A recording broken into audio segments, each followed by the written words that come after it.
Our artist of the week is Teri Greeves. She is a contemporary artist who does beading inspired by her culture. She is a Native American from the Kiowa tribe and currently lives in Santa Fe, New Mexico.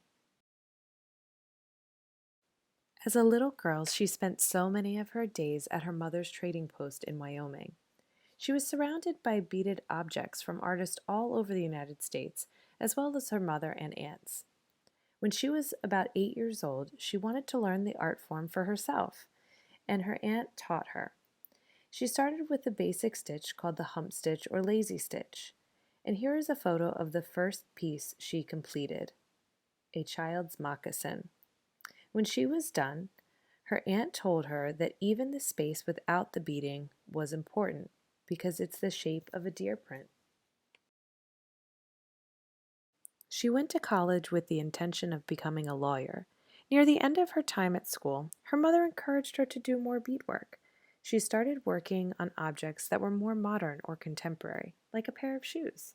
Maybe some of you have seen these types of shoes before. Her mother is Native American and her father is Italian American. She said this sometimes made her feel different, but it also allowed her to break from the more traditional ways of creating as a Native American. She does a lot of picture work and does not match the shoes. She uses the whole shoe to tell different stories. As you look at her work, start thinking about some of the things in your life that you might represent on your own shoes. What pictures come to mind when you think about your interests or your culture or the foods you like to eat, maybe the holidays you celebrate? What are you going to put on your shoes? Here's a picture of a moccasin she made for her son. You can see she used a pretty modern day image on a traditional piece. If you know Star Wars, you know that this is Boba Fett. Here is another modern day object, the umbrella. This umbrella is a very important piece because she won notoriety in the Native American arts community and decided that she would continue to work as an artist. The umbrella represents fond memories she has of parades held in the Native American community. Each panel tells one piece of the story. Have you ever seen a parade? Maybe that's something special to you too. Here we have an object that you might think of more as a Native American thing, the teepee. But take a look at the beading. If you look at the picture in the middle, you can see that there's a drum circle and there's a microphone stand hanging above that drum circle. So you can tell that even though this might be an older or traditional object, the imagery on it is more contemporary or modern. Take a look at the picture all the way to the right. You can see that the Native American man is wearing jeans. All of those details help to bridge the past to the present. Maybe there's some things in your life and in your culture that you can go from the past to now. When she started working, she did a lot of functional things: shoes, umbrellas, the teepee, things that you could actually use. And then she moved on to more strictly for art, kind of like a painting, but she uses her beads. This work is called tradish. You can see that there's a lot of traditional looking elements, but take a look at those sunglasses. So that's again bridging the past and the present. As we have seen many times before, artists inspire each other. And this is her Cheyenne Mona Lisa.